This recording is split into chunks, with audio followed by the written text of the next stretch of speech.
Hello guys, welcome back to our YouTube channel. आज हम BA first semester Bharat का इतिहास इकाई 4 वैदिक युग में राजनीतिक, सामाजिक, आर्थिक व धार्मिक जीवन से संबंधित महत्वपूर्ण प्रश्नों का अध्ययन करने जा रहे हैं। तो चलिए शुरू करते हैं। अति लघु उत्तरीय प्रश्न। प्रश्न 1, सभा एवं समिति क्या थी? उत्तर, सभा एवं समिति वैदिक युगीन दो महत्वपूर्ण एवं लोकप्रिय राजनीतिक संस्थाएं थी।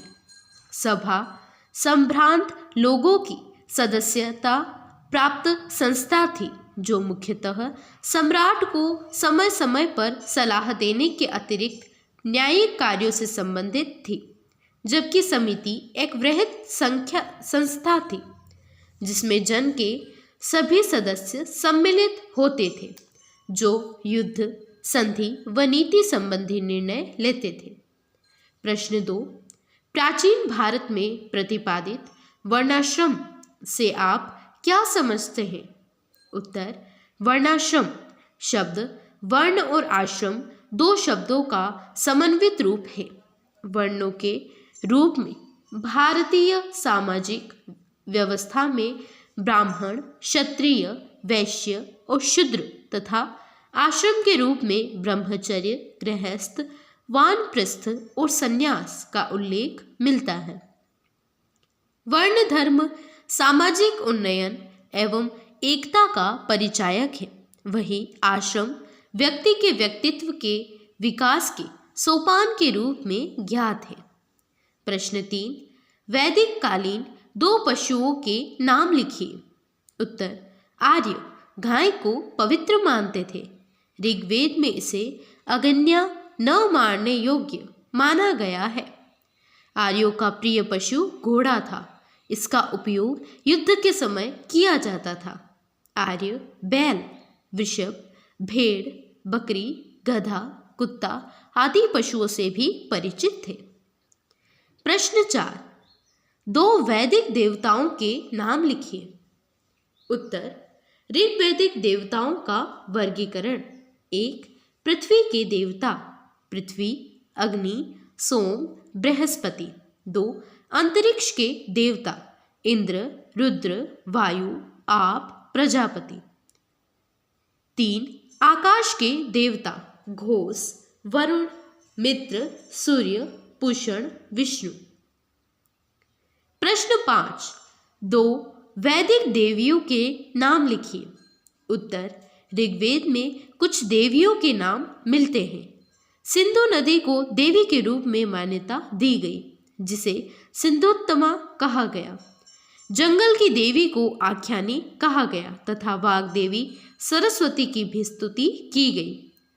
दिशान वनस्पति देवी तथा इला आराधना की देवी और पुरामती उर्वरता की देवी थी।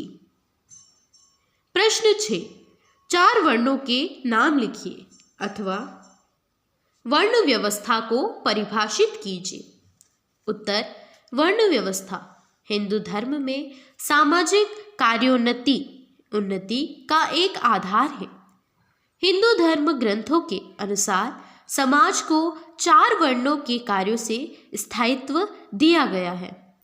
ब्राह्मण शिक्षा संबंधी कार्य, क्षत्रिय शत्रु से रक्षा, वैश्य वाणिज्य और शूद्र उद्योग व कला। प्रश्न 7, प्राचीनतम वेद कौन सा है? उत्तर, ऋग्वेद सबसे प्राचीनतम तथा प्रथम वेद है, जिसमें मंत्रों की संख्या 10,527 है। इसका मूल विषय ज्ञान है, विभिन्न देवताओं का वर्णन एवं ईश्वर की स्तुति है। इसके वर्ण्य विषय हैं। लघु एवं दीर्घ उत्तरीय प्रश्न। प्रश्न 1, वर्ण व्यवस्था से आपका क्या तात्पर्य है? उत्तर, वर्ण व्यवस्था भारतीय सामाजिक संरचना का आधारभूत एवं विशिष्ट पक्ष है, परंतु आर्यों के आगमन के समय वर्ण शब्द का उल्लेख रंग के रूप में हुआ है। जिसमें आर्यों को श्वेत वर्ण और अनार्यों को कृष्ण वर्ण का बताया गया है, लेकिन इनका सही प्रयोग व्यवसाय चयन के रूप में हुआ है। ऋग्वेद में वर्ण व्यवस्था का स्पष्ट उल्लेख नहीं मिलता है, परंतु ऋग्वेद के पुरुष सूक्त में 4 वर्णों का उल्लेख है। ऐसी मान्यता है कि यह बाद में जोड़ा गया क्षेपक अंश है। ऋग्वेद में इस सूक्त के अलावा केवल ब्राह्मण एवं राजन्य का उल्लेख हुआ तथा शेष लोगों के लिए विश्व शब्द का प्रयोग हुआ। ऋग्वेद के 10वें मंडल के पुरुष सूक्त में विराट पुरुष से 4 वर्णों की उत्पत्ति बताई गई है। विराट पुरुष के मुख से ब्राह्मण, भुजाओं से क्षत्रिय, उदर से वैश्य और पैरों झांगों से शूद्र की उत्पत्ति बताई गई है, लेकिन इस युग में इस वर्ण व्यवस्था का स्पष्ट उल्लेख नहीं है। उस समय केवल व्यवसाय या कर्म के आधार पर वर्ण का विभाजन था, परंतु समाज में यह व्यवस्था स्पष्ट रूप से विभाजित नहीं थी, क्योंकि ऋग्वेद के 9वें मंडल में कहा गया है, मैं कवि हूँ, मेरे पिता भेषज हैं और माँ चक्की से आटा पीसती है। इस मंत्र से अनुमान लगाया जा सकता है कि अलग अलग कार्य करते हुए भी लोग संयुक्त परिवार में रहते थे। कर्म व व्यवसाय चयन की पूर्ण स्वतंत्रता भी थी। इस प्रकार वर्ण धर्म के माध्यम से प्राचीन मनीषियों ने सामाजिक एवं व्यक्तिगत विकास की संकल्पना प्रस्तुत की है। प्रश्न 2, वैदिक काल में महिलाओं की स्थिति का मूल्यांकन कीजिए। उत्तर, ऋग्वैदिक समाज में पुरुष का महत्व स्त्री से अधिक था, परंतु समाज में नारी की स्थिति संतोषजनक थी। पुत्री का उपनयन संस्कार किया जाता था, उसे शिक्षा पाने का अधिकार था। स्त्रियों के विवाह की उम्र 16 से 17 वर्ष थी। बाल विवाह प्रचलित नहीं थे और स्त्रियों को वर चुनने का पूर्ण अधिकार था। समाज में नियोग प्रथा तथा विधवा विवाह प्रचलित थे, लेकिन सती प्रथा के बारे में जानकारी नहीं मिलती थी। विवाह को पवित्र बंधन माना जाता था और परिवार में एक पत्नी विवाह ही प्रचलित थे। स्त्रियों को यज्ञ में भाग लेने व करने का अधिकार था। वे सभा और विदत नामक राजनीतिक संगठनों में भाग लेती थी, परंतु उनको संपत्ति व शासन करने का अधिकार नहीं था। ऋग्वैदिक काल में ये अपवाद है जिसमें स्त्रियों के अधिकार का हनन होता है। इसके अलावा समाज में स्त्रियों की स्थिति उच्च थी। ऋग्वेद में लोपा मुद्रा, घोषा, अपाला, सिक्ता, विश्वारा, निवावरी जैसे विदुषी स्त्रियों का उल्लेख है। इन्हें ऋषिका एवं ब्रह्मवादिनी कहा जाता था। ऋग्वेद में जायदस्तम अर्थात पत्नी ही ग्रह है कहकर उसके महत्व को स्पष्टतः स्वीकार किया गया है। शतपथ ब्राह्मण में पत्नी को पति की अर्धांगिनी कहा गया है। कन्या की विदाई के समय उपहार एवं द्रव्य दिए जाते थे, जिसे वहतु कहते थे। प्रश्न 3, वर्णाश्रम व्यवस्था पर एक लेख लिखिए। उत्तर, वर्ण एक अवस्था है। शास्त्रों के अनुसार प्रत्येक व्यक्ति शूद्र पैदा होता है और प्रयत्न और विकास से अन्य वर्ण अवस्थाओं में पहुंचता है। वास्तव में प्रत्येक में 4 वर्ण स्थापित हैं। इस व्यवस्था को ही वर्णाश्रम धर्म कहते हैं। अर्थ, वर्ण प्लस आश्रम अर्थात वह व्यवस्था, रंग, व्यक्तित्व जो स्वभाव द्वारा अपने आप आश्रम या बिना श्रम बन जाए। वर्ण चातुर्वर्ण मया सृष्टिम गुण कर्म विभागशः भगवद गीता गुण अर्थात मन में निहित शक्तियों और कर्म अर्थात उन शक्तियों की प्रतिक्रिया मनुष्य के स्वभाव के अध्ययन के लिए 4 भागों में बांटे जा सकते हैं। 1. शुद्र अहंकारी नियंत्रण या वैमनस्यता हेतु कर्म। 2. वैश्य अर्थ या गुण द्वारा आवश्यकता पूर्ति हेतु पेशेवर कर्म। 3. क्षत्रिय क्षत्रिय धर्म के ज्ञान द्वारा व्यक्ति के 3 गुणों के बंधन से मुक्त होने का दृढ़ निर्णय और मुक्ति का युद्ध। 4. ब्राह्मण निर्गुण अर्थात गुणों की पूर्ण समाप्ति, सत्य शुद्ध बुद्ध की अवस्था।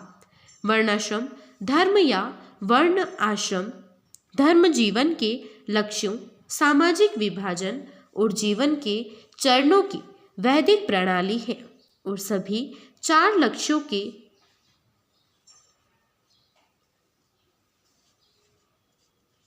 संतुलन और सद्भाव के लिए प्रयास करने और दूसरों के पक्ष में एक ही उपेक्षा नहीं करने के लिए प्रोत्साहित किया जाता है।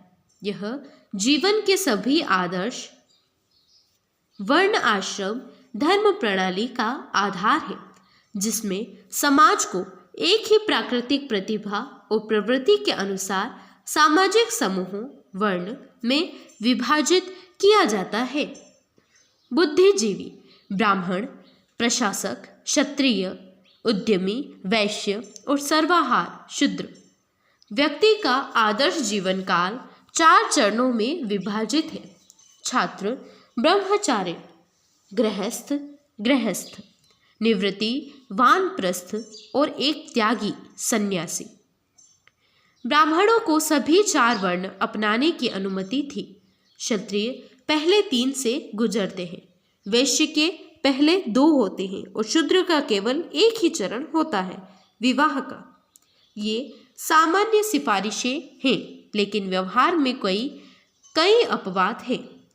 छात्र के चरण के दौरान एक धर्म के सिद्धांत को सीखता है।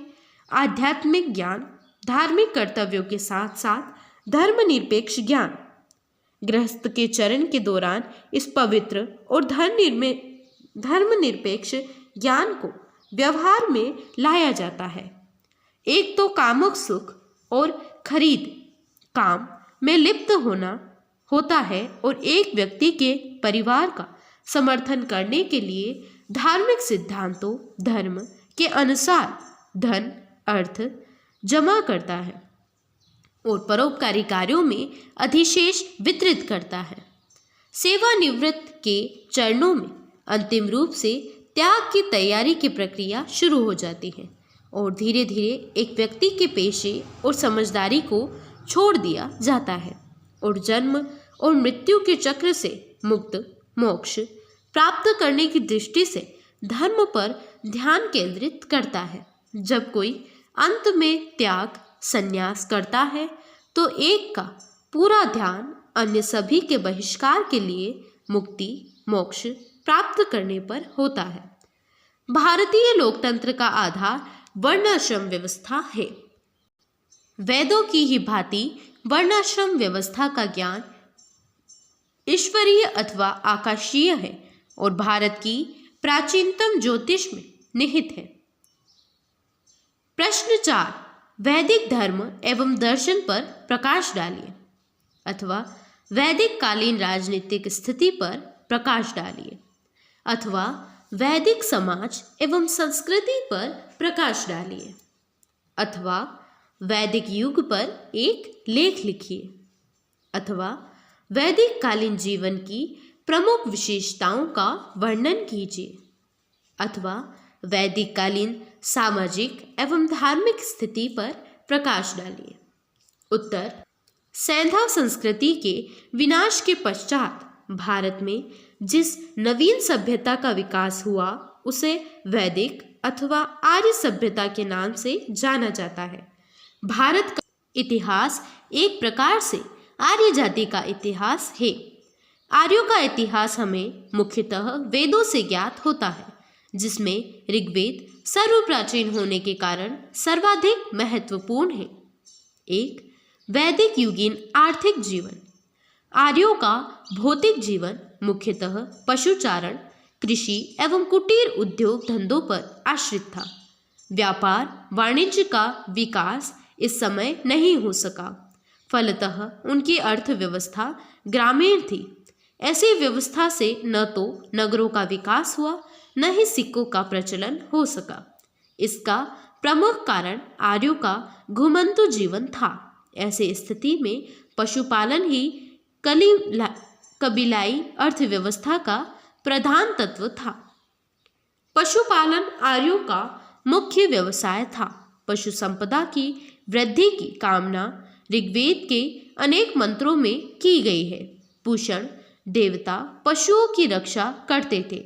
पशुओं में गाय सबसे प्रमुख थी। इसे अगन्य न मारने योग्य माना जाता था। गाय की ही चोरी सबसे अधिक होती थी, अतः गविष्टि गायों की खोज ही युद्ध का पर्याय बना। गाय दान में भी दी जाती थी। गाय का धार्मिक महत्व भी था। गाय का उपयोग विनिमय के साधन के रूप में होता था। गाय के अतिरिक्त आर्य भेड़े, बकरियां, कुत्ते, बैल और घोड़े भी पाले जाते थे। ग्रामों में पशुओं के लिए चारागाह की सुविधा रहती थी। इसकी देखभाल वृक्षपति करता था। आर्य कृषि से भी परिचित थे। यद्यपि कृषि कर्म की चर्चा ऋग्वेद में बहुत कम ही पाई जाती है। सिर्फ 24 मंत्रों में ही इसका जिक्र किया गया है। ऋग्वेद में हल का भी उल्लेख मिलता है। काठ के बने हल और बैल से खेती होती थी। आर्य बीज बोना, फसल काटना एवं डंठलों से अनाज अलग करना भी जानते थे। सिंचाई का भी उल्लेख मिलता है। फसलों में सिर्फ यव, जौ या अन्य प्रकार के समस्त अनाज का ही उल्लेख मिलता है। जमीन पर व्यक्तिगत स्वामित्व अब भी कायम नहीं हुआ था। ऋग्वेद में मवेशी, दास, रथ, घोड़े आदि के दान का उल्लेख भी मिलता है, परंतु भूमि का नहीं। इसी प्रकार राजा को भूमि का संरक्षक नहीं बताया गया है। कृषि के साथ साथ व्यवसायों से भी आर्य परिचित थे। पशु पक्षियों का आखोट जीविकोपार्जन का एक साधन था। बढ़ई, रथ, गाड़ियां एवं मकान लकड़ी, घास फूस एवं बांस के बनाते थे। जुलाह चमड़े से भिन्न भिन्न उपयोगी वस्तुएं बनाते थे। ऋग्वेद में अयस शब्द का प्रयोग तांबा या कांसा धातु के लिए किया गया है। कर्मकार इन धातुओं से हथियार और घरेलू उपकरण बनाते थे। हिरण्यकार सोने के आभूषण बनाते थे। वैद्यों भिषक का व्यवसाय भी महत्वपूर्ण था। वे व्याधियों की रोकथाम के उपाय करते थे। आश्विन को देवताओं का वैद्य बताया गया है। यद्यपि ऋग्वेद में समुद्र का उल्लेख मिलता है, तथापि इससे विदेशी व्यापार की पुष्टि नहीं होती। समुद्र शब्द का व्यवहार संभवतः बड़ी नदियों या संचित जल के लिए किया गया है। इसी प्रकार वणिक या निष्क व्यापार या सिक्कों के प्रचलन की पुष्टि नहीं करते। 2. वैदिक युगीन राजनीतिक जीवन। आर्य कई जनों में विभक्त थे, जिनमें से 5 अनु, द्रुह, यदु, पूर, तुर्वस प्रमुख थे, जिन्हें पंचजन्य कहा जाता था। राजनीतिक रूप से शासन की सबसे छोटी इकाई परिवार थी, जिसका मुखिया कुलप कहलाता था। कई कुलपों से मिलकर ग्राम बनता था, जिसका प्रधान ग्रामणी होता था। शासन की सबसे निचली इकाई ग्राम थी, जिसका प्रधान विषपति होता था। अनेक विषयों के समूह को जन कहते थे। जन के अधिपति को जनपति या राजन कहते थे। दशराज्य युद्ध। ऋग्वेद में एक स्थान पर 10 राजाओं के युद्ध का उल्लेख है। यह युद्ध भरत जन के राजा सुदास व अन्य 10 राजाओं के मध्य हुआ था। युद्ध का कारण यह था कि भरत जन के शासक सुदास ने विश्वामित्र के स्थान पर वशिष्ठ को पुरोहित के पद पर नियुक्त कर दिया था। इन 10 राजाओं का नेतृत्व पुरु ने किया था। यह युद्ध परुष्णी रावी नदी के तट पर हुआ था। सभा व समिति। इस काल में सभा व समिति का उल्लेख मिलता है, जो राजा की शक्ति पर नियंत्रण का काम करती थी। लुडविंग सभा को आज का उच्च सदन मानते थे, जिसमें गणमान्य लोग भाग लेते हैं, जबकि समिति निम्न सदन थी, जिसमें जनसामान्य को प्रतिनिधित्व प्राप्त था।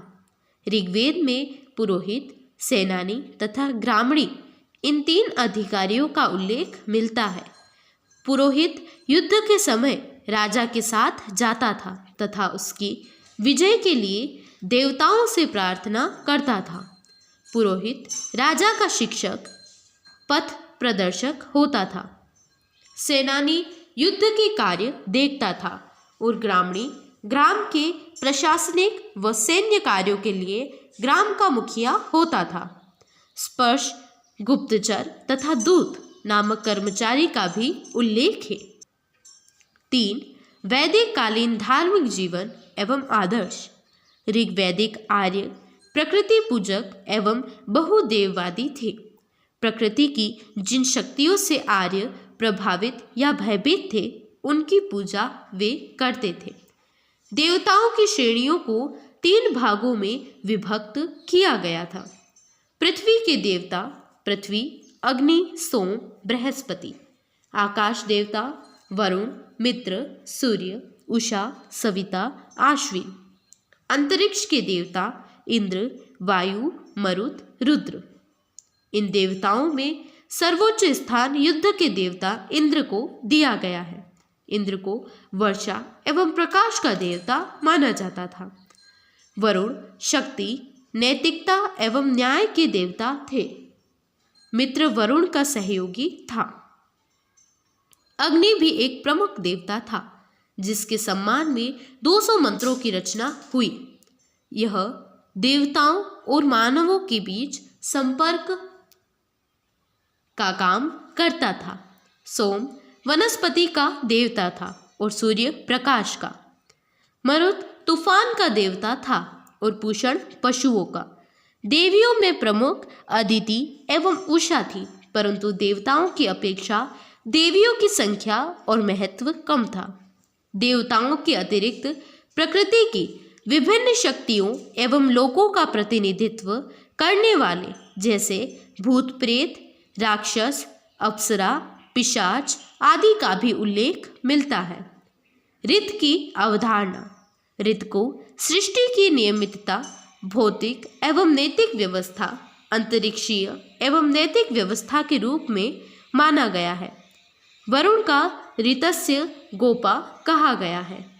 मंत्र और यज्ञ देवताओं और पारलौकिक शक्तियों को प्रसन्न कर उनमें अनुग्रह प्राप्त करने एवं उसके प्रकोप से बचने के लिए आर्य विभिन्न उपाय करते थे। देवताओं को प्रसन्न करने के लिए मंत्रों का उच्चारण कर उनकी स्तुति की जाती थी। 4. वैदिक समाज एवं संस्कृति। आर्यों का समाज पितृसत्तात्मक था।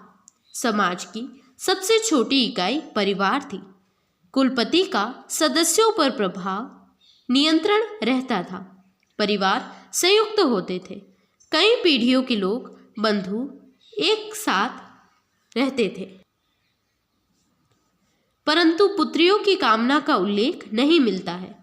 पितृसत्तात्मक तत्व की प्रधानता होते हुए भी परिवार में स्त्रियों को यथोचित आदर व सत्कार दिया जाता था। स्त्रियां धार्मिक कृत्यों में अपने पतियों के साथ भाग लेती थी। ऋग्वेद से अनेक सामाजिक नियमों एवं संस्थाओं की जानकारी मिलती है। विवाह का प्रचलन आरंभ हो चुका था। विवाह अधिकतर एकात्मक होते थे, परंतु बहुविवाद के भी प्रमाण मिलते हैं। बाल विवाह तथा सती प्रथा का प्रचलन नहीं था, परंतु नियोग की प्रथा प्रचलित थी। आर्यों का आरंभिक सामाजिक वर्गीकरण वर्ण एवं कर्म के आधार पर हुआ था। आर्यों के 3 प्रमुख वर्ग थे, ब्राह्मण, क्षत्रिय और वैश्य। यह वर्गीकरण जातिगत या जन्मगत न होकर कर्म के आधार पर निश्चित किया गया था। ब्राह्मण एवं क्षत्रिय को राजन्य कहा जाता था।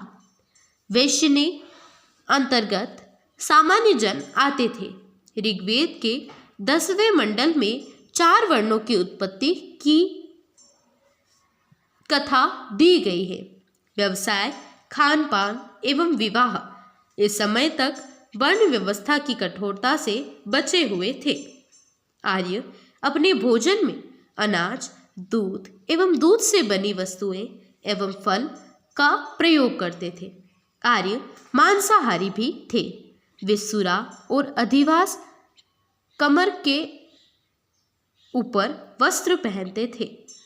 वस्त्र सूती और ऊनी दोनों होते थे। वस्त्रों को रंगने, उन पर काशीदाकारी करने की कला में भी आर्य परिचित थे। आर्य आभूषण के भी शौकीन थे। उनके मनोरंजन के साधन में नृत्य, गान, द्यूत क्रीड़ा प्रमुख है।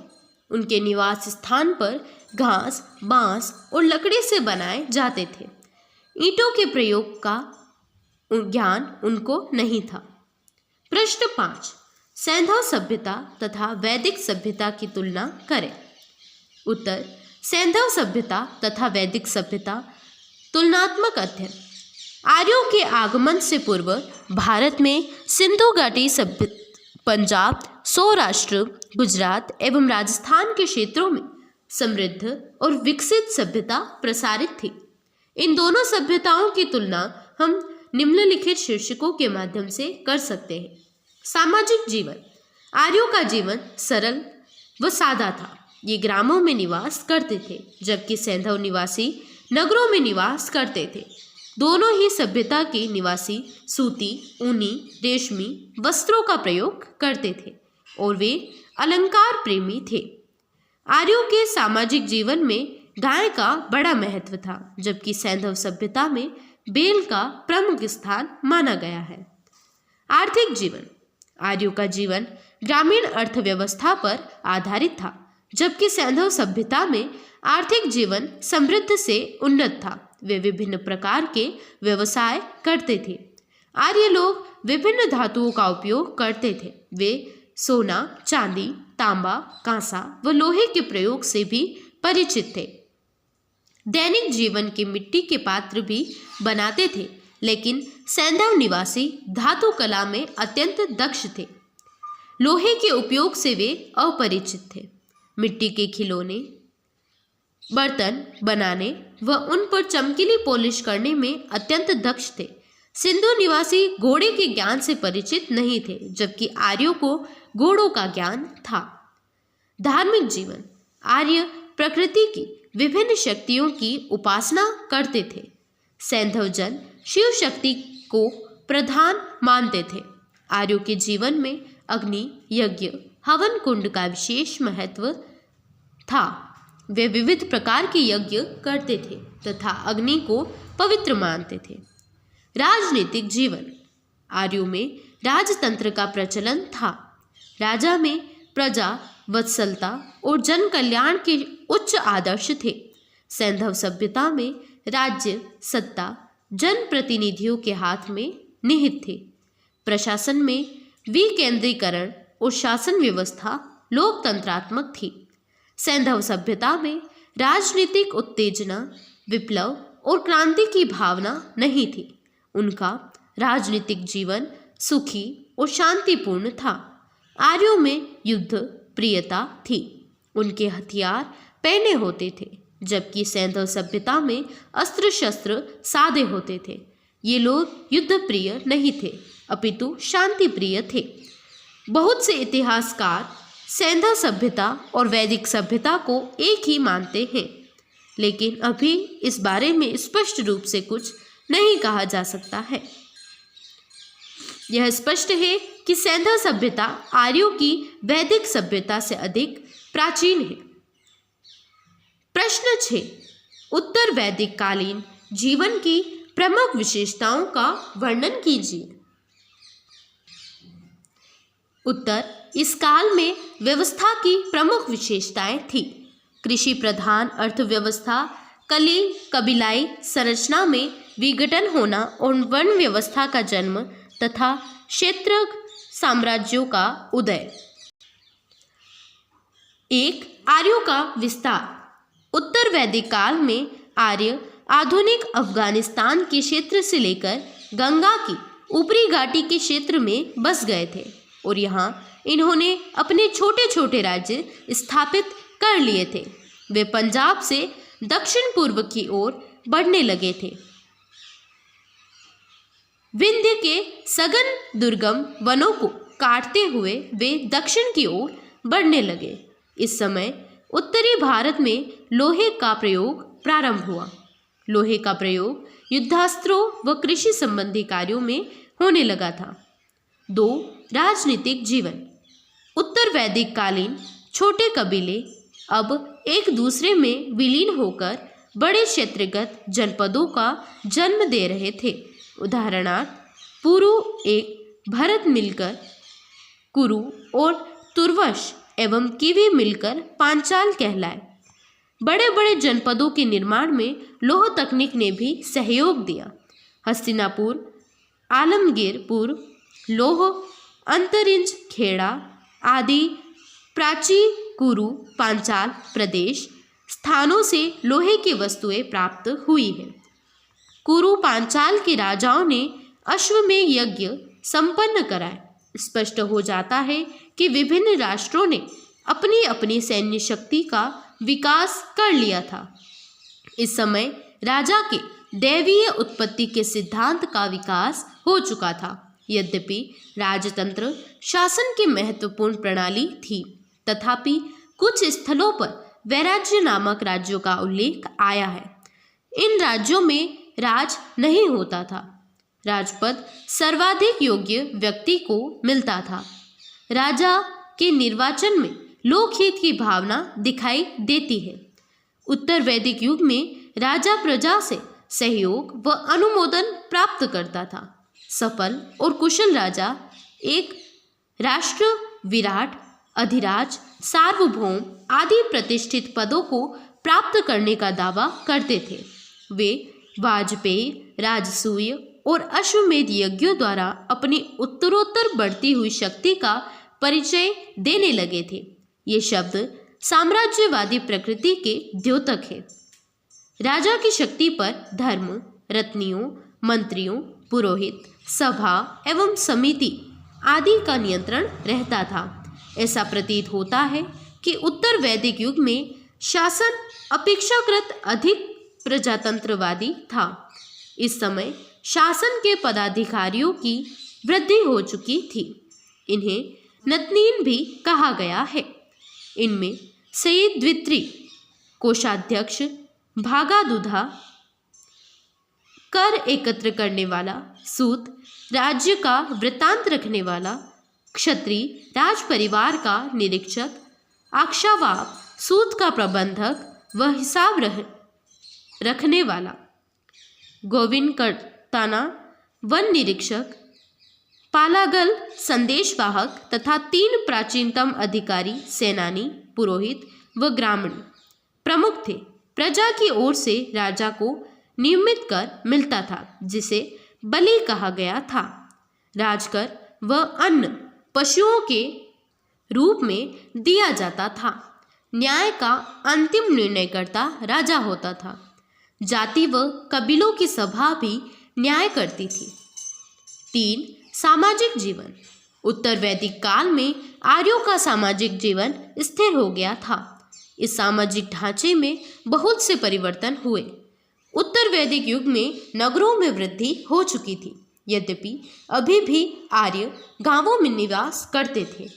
वर्णाश्रम धर्म की अवधारणा का प्रचलन हो चुका था। जीवन को 4 कालों में विभाजित किया गया है: ब्रह्मचर्य, गृहस्थ, वानप्रस्थ संन्यास। प्रत्येक काल को 25 वर्ष का माना गया है। ब्रह्मचर्याश्रम में अविवाहित रहकर शिक्षा ग्रहण की जाती थी। गृहस्थाश्रम में धनोपार्जन, संतानोत्पत्ति और संतान का पालन पोषण होता था।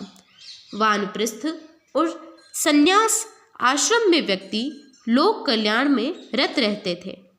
यह माना जाता था कि ब्रह्मचर्य का संबंध धर्म से, गृहस्थ का संबंध अर्थ तथा काम से, वानप्रस्थ व संन्यास का संबंध मोक्ष से था।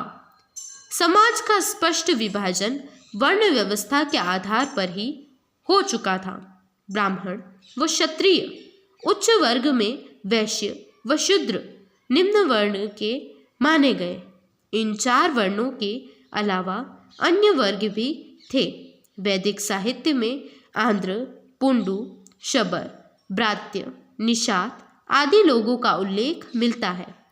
उत्तर वैदिक कालीन वर्ण व्यवस्था कठोर नहीं थी। व्यवसाय भी परिवर्तित हो सकता था। अंतरजातीय विवाहों के भी उल्लेख मिलते हैं। ऊंचे वर्ण के पुरुष नीचे वर्ण की स्त्री के साथ विवाह कर सकते थे। उत्तर वैदिक काल में विधवा विवाह का प्रचलन था, लेकिन सगोत्रीय विवाह की प्रथा प्रचलित नहीं थी। स्त्रियां शिक्षित थी। याज्ञवल्क्य गार्गी संवाद से इस स्थिति का आभास होता है। सामान्यतः एक पति या एक पत्नी की प्रथा का प्रचलन था।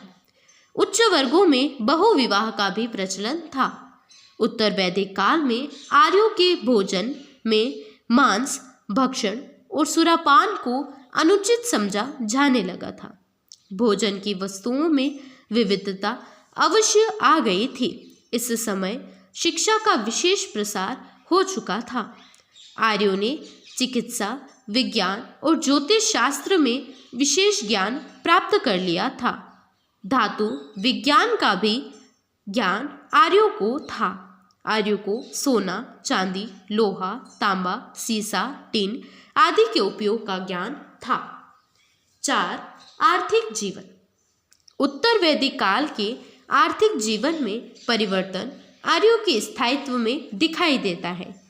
कृषि ही लोगों का प्रमुख कार्य था, जो पैमाने पर होती थी। हल इतने विशाल होते थे कि उनमें 4 से लेकर 24 बैल तक जोत दिए जाते थे। कृषि के अतिरिक्त विभिन्न प्रकार के शिल्पों का उदय भी उत्तर वैदिक कालीन अर्थव्यवस्था की अन्य विशेषता थी। धातु शोधक, रथकार, बढ़ई, चर्मकार, स्वर्णकार, कुम्हार, व्यापारी आदि उल्लेखनीय है। व्यवसायों के आधार पर व्यापारियों के संघों का निर्माण हो चुका था। श्रेष्ठी, गण, गणपति आदि शब्दों के प्रयोग से बोध होता है कि समान व्यवसाय करने वाले किसी एक संघ में संगठित होते थे। व्यापारी नावों व जहाज़ों का प्रयोग करते थे और विदेश यात्रा से परिचित थे। यद्यपि व्यापार में आधुनिक ढंग के सिक्कों का अभी प्रचलन नहीं हुआ था, फिर भी निष्क, शतमान, कृष्णल आदि कई प्रकार की मुद्राएं प्रचलित थीं, जिनके प्रयोग से व्यापार सुगम था। 5. धार्मिक जीवन। उत्तर वैदिक कालीन धार्मिक जीवन में भी परिवर्तन दिखाई देता है। इस समय ऋग्वैदिक युग के देवी देवताओं का गौरव क्रमशः कम होता जा रहा था। प्रजापति का महत्व सभी देवताओं की अपेक्षा अधिक हो गया था। अब रुद्र और विष्णु का महत्व बढ़ गया था। इंद्र और वरुण का महत्व कम हो गया था। इस समय यज्ञों का रूप सरल न होकर जटिल हो गया था व वे अधिक खर्चीले भी हो गए थे। धार्मिक कर्मकांडों, जादू टोने, वशीकरण, इंद्रजाल का महत्व बढ़ गया था। पुरोहितों व ब्राह्मणों के महत्व में वृद्धि हो चुकी थी। इस समय नवीन दार्शनिक विचारों का प्रादुर्भाव हुआ व षड्दर्शन, सांख्य, योग, न्याय, वैशेषिक, पूर्व मीमांसा और उत्तर मीमांसा का विकास हुआ। इन विचारधाराओं का प्रतिपादन उपनिषदों में किया गया है। उत्तर वैदिक काल में अध्यात्मवाद के प्रमुख सिद्धांत जैसे ब्रह्म, कर्म, पुनर्जन्म, मोक्ष आदि का विकास हुआ। ब्रह्म को एक माना गया है, आत्मा उसका ही एक अंश है। व्यक्ति के कर्मों से ही उसे पुनर्जन्म धारण करना पड़ता है। कर्मों के प्रभाव से मुक्ति होने पर पुनर्जन्म नहीं होगा। आत्मा का ब्रह्म से एकाकार होना ही मोक्ष की स्थिति मानी गई है। उत्तर वैदिक काल में तप और संन्यास पर जोर दिया गया है। इस प्रकार वैदिक युग में दो परस्पर विरोधी विचारधाराएं चली। प्रथम में जटिल कर्मकांडों पर जोर दिया गया है व दूसरी में तप, ज्ञान, ब्रह्म, आत्मा की विशुद्ध व्याख्या पर जोर दिया गया है। Thank you guys.